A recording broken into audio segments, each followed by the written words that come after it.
As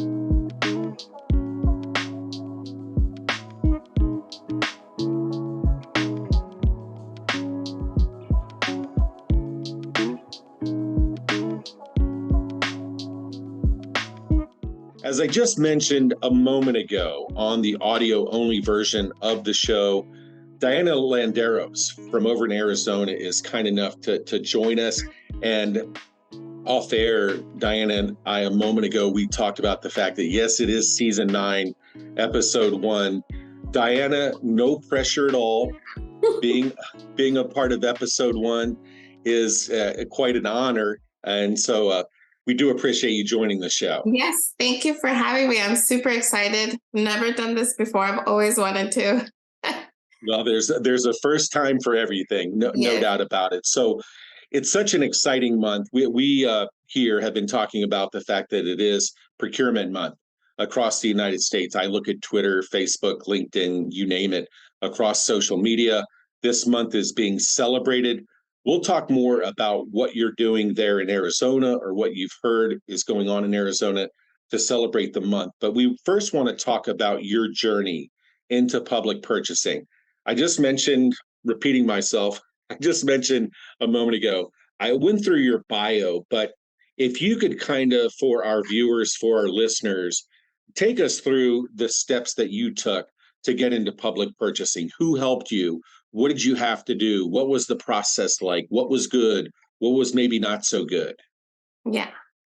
So I accidentally got into purchasing. I started as an administrative assistant at DCS. And they just slowly started saying, "Hey, do you want to buy, office supplies?" I was like, yeah, I'm totally for it.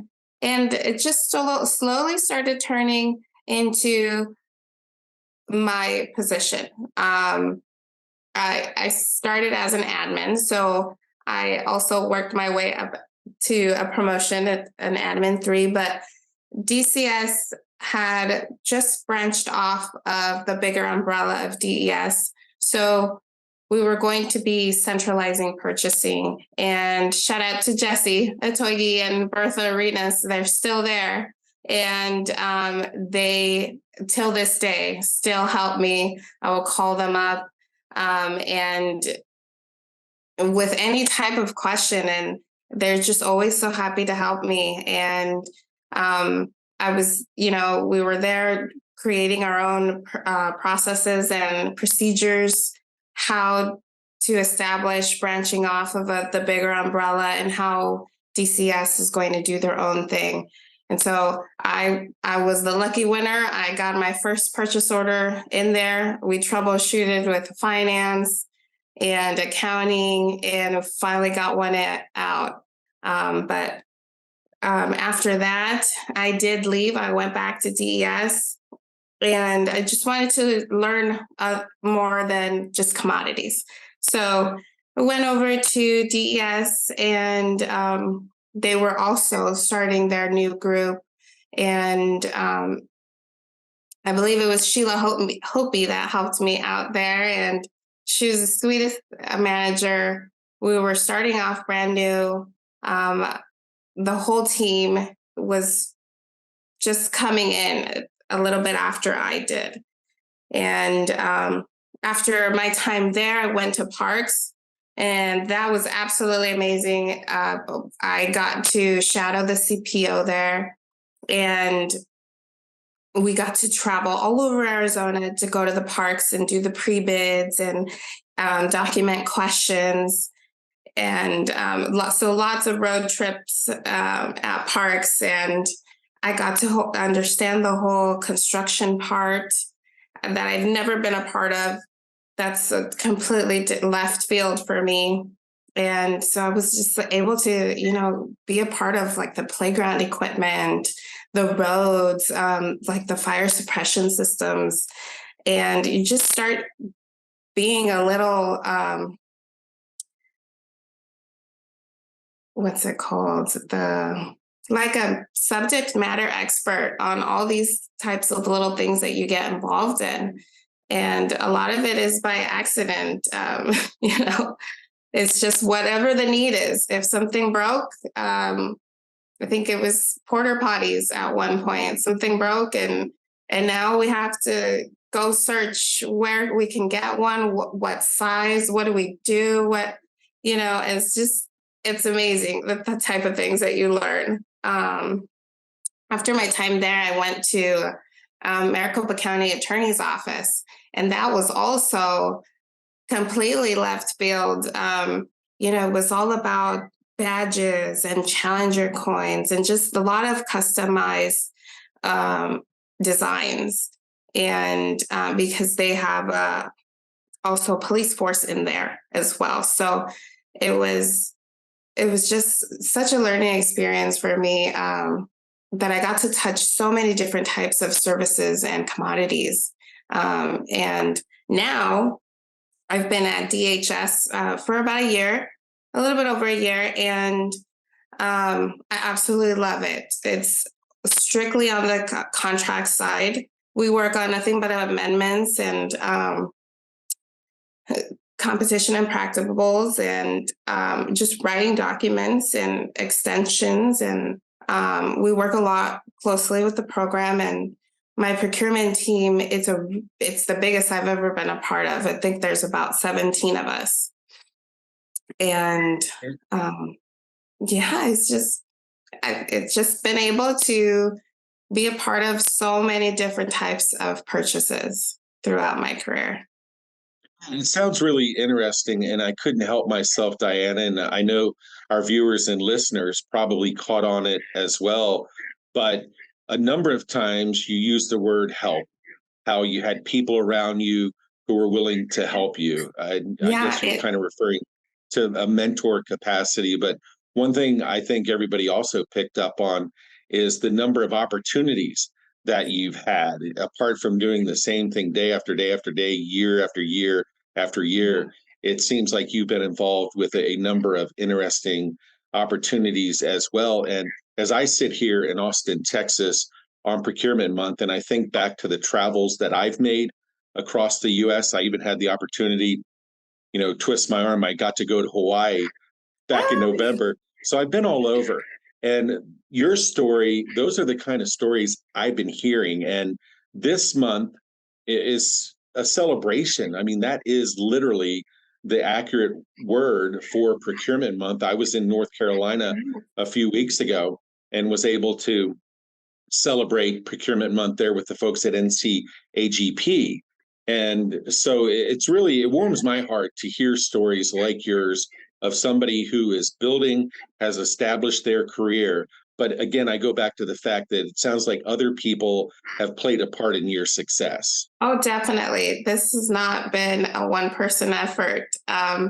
Throughout the years I've been with the state, I've also been a member of AZNIGP. So I have access to so many different types of professional procurement people, and anybody of them, they're always just willing to help you. It's just like a small little community, and everyone's willing to help. And whenever you reach out, if there's a certain solicitation or a co-op that you just have questions on, they're just so willing to help. Yeah. And it's amazing. Yeah, I agree. I'm repeating some of what you said, but that's one thing that I've noticed, and I never age myself on this show, by the way. But anyway, in my experience, my history being either inside, outside, alongside the world of government purchasing, it's one thing that is consistent and it doesn't matter where I go either. It isn't like this part of the country, you'll see people helping others. This other part of the country, maybe not so much. I've traveled from Boston to Le'ie, Hawaii, everywhere in between, and that is consistent, where people are willing to lift others up, help others along the way. So maybe not. It's episode 1. I'm trying to knock some rust off, but maybe it's a good segue, Diane, to ask you, Diana, what for somebody who's thinking about getting into government purchasing? We've touched on some of the themes, but can you talk about the process maybe for somebody who's coming in off the street, who's maybe wanting to get into government purchasing? What should they consider? What should they do? Yeah, I definitely think that you should not be discouraged at all to try to come into procurement. There is a huge network of people, national and locally. There's chapters that any number of people can help you. Just be a resource to you for whatever type of situation you come across. There's for us with the state, we have a procurement code that I have it printed, I have a book. So I write all over that and I sticky it and I reference it. Whenever a difficult situation comes up and you just want to reference, like, what's the state statute on this? If it's a surplus item and you don't know how to get rid of an item, or things like that, that come up, or you just have so much resources available to you, and nobody should be discouraged. You come across something new every single day. I'm talking to somebody about purchasing just a random office supply and finding it through a state contract. And then the other day I could be deep in a contract and reading the terms and conditions and trying to, talk to vendors and things like that. So it's just, you're never bored ever. Something new every day, and I'm always learning something. Yeah. Yeah, no doubt about that. What about the numbers of opportunities? And the reason I asked that, and in this case, I'm not going to name exact locations where I was, what events I was, who I was speaking with. But I know as I've traveled around, some more than others, it seems like in terms of the talent in government purchasing, a lot of people are retiring for whatever reason. Maybe they're moving to another industry, another opportunity has come up, taking them away from government purchasing. But what is your sense of there in Arizona? Kind of your opinion. Are there a number of opportunities there in Arizona to get into government purchasing, or Yes, is there is. staffing at pretty good levels? There is pretty good levels, even entry levels, up to my position as a procurement specialist and even higher. We're at AZ and IGP. We are constantly communicating what the job opportunities are, and we're posting them on social media as well. So even if it's not a state and it's a county offering a position, we blast those in social media as well. So there is constant opportunities out here. And the good thing is with state, we are hybrid. In some places, only strictly remote. And then there are some agencies that are still going into the office. So just whatever the opportunity is. Yeah. Yeah, in terms of, you're right, in terms of work location, remote, hybrid, whatever the case may be, that's my experience as well.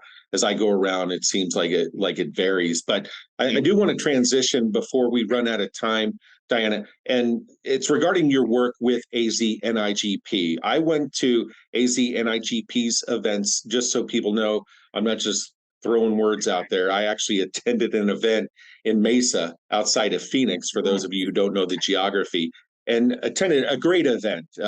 A tremendous job by AZNIGP in communicating the event and actually conducting the event. But then, important to me, the follow up was outstanding as well. So you're involved with AZNIGP, Diana.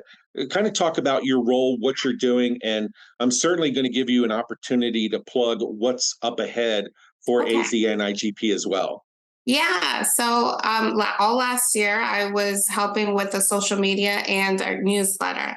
That was our big thing. We took it and we ran with it. We got so much engagement in our social media. We're constantly putting,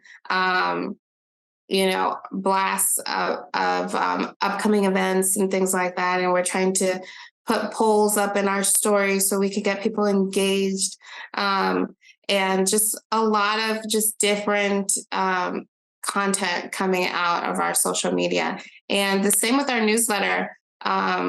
We took that and we just made a whole new type of template, started plugging in, little stories of, successes and people getting awards, and just showing the members of AZ and IGP and their kudos to them. But that was a lot of fun this year. I'm also going to be in both of those committees, and I'm actually the chair of the photography committee this year. And we just had an event this last week at the career seminar, and I brought all my equipment to be able to give our members headshots. So let's get you a new headshot for LinkedIn or your profile pics. So just kind of offering little incentives for members, just to get some more engagement and have some buzz around that. Yeah, no doubt. And I'm going to say this. I follow AZNIGP's Twitter. I've come across some of the posts there on Twitter. I see you smiling. And AZI, it varies, right? I mean, how many folks are out there in NIGP, right? Hundreds upon hundreds upon hundreds. Yes. And so the chapter AZNIGP, you guys are using social media. So if there's a chapter, somebody listening, watching to our conversation, Diana, and they're saying, we don't fool with social media at all, what would you tell them? I would say, if you want to change with the times, because that's what it's all about, you get so much information out of that. Even, if an event gets canceled and that's our only way to get you, the latest information or things like that. It's just the times are changing and it's all about social media. So we should take advantage of it and showcase what AZ and IGP can bring and highlight procurement professionals. Yeah, no doubt. It's another tool for communication. Yeah. And I'm not just saying that because the Big Bid Theory, we have our own Twitter account as well, and we use it to pass along information. I'm sure many folks watching and listening to this episode found us either through Twitter or our LinkedIn post that our great marketing folks put together there. So last thing, Diane, and this is just fun. From time to time, I don't do this on every episode, but I thought, hey, it's season 9, it's episode 1. Why don't we get this season kicked off with something really fun and interesting? So I'm going to throw this out. If you had a magic wand and there was something that you could change, make better, make different in the world of government purchasing, so how big is that? If you had a magic wand, what would you do? I think a big issue that we come across is the perception of procurement and us being a roadblock. And it's not necessarily the case. We have to follow state statutes. We have to follow these rules. And, I always say, like, does this pass the headline test? We certainly don't want to have any negativity coming to us. So let's be transparent. Let's, we have courses on ethics. So let's just do the right thing. But let me get you what you need as fast as I can, but also following the rules. So. Amen. Amen, Diana. And I'm telling everybody out there, this little segment of the episode isn't a planned, but this is exactly why the Big Bid Theory, once upon a time when we started the show 8-9 years ago, it was focused strictly on industry. And anybody who started watching, listening to the show back in season 8, we had Dave Nash on and Diana, your friend Gwen Trinsky on, and others in government purchasing, because we wanted to tell those stories. And everything that Diana just said about the commitment that people in government purchasing have to doing things the right way, being ethical, being transparent, I see it everywhere. And if anybody looked at my passport and anybody looked at my travel itinerary, again, the past year, it's everywhere where there are good people doing good things for their communities. So Diana, I do appreciate you. I know our audience thanks you very much for carving some time out. I know you're very busy over there in Arizona, but we again we appreciate you helping us to kick off episode 1 here, season 9. Thank you. I'm really happy to be here. Thank you so much.